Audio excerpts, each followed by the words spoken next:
Welcome to the lab where we make we make sounds.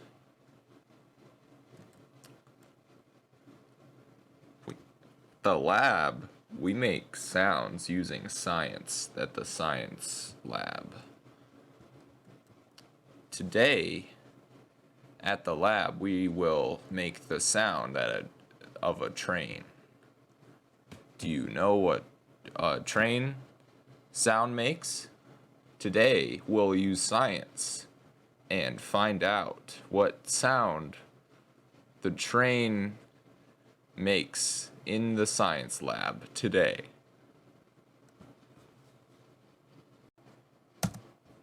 There are many beakers.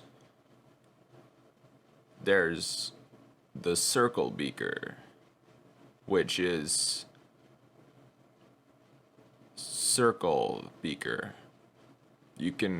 They're especially good at circle sounds for. On the left is another beaker. It's shaped like that for a reason. I don't know the reason.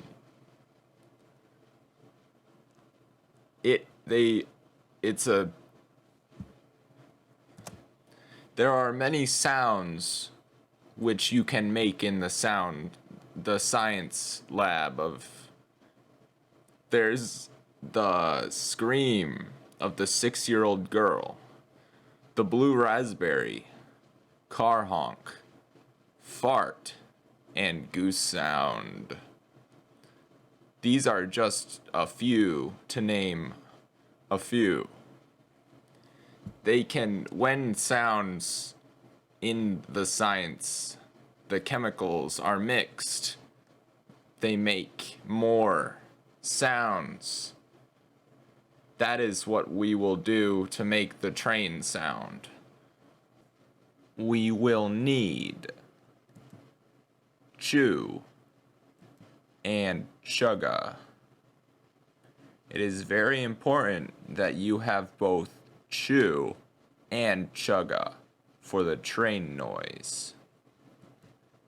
Once you have both your chew and chugga, you will need an eyedropper to mix the chew and chugga. In this equation, the chugga is the limiting reactant. Go ahead and get some chugga. Once you have the chugga in the eyedropper, you simply need to put it in the chew. You put in the chugga at a ratio of 2 to 2. If you put in 1 chugga to chew, then it will be no good. If you put too many chuggas in without stirring in between, then the equation, the sound, it's a big sound. You don't want big sound. So we simply chugga, chugga, and then we get our stirring material and chew, chew. One more time, we simply chugga, chugga, wait,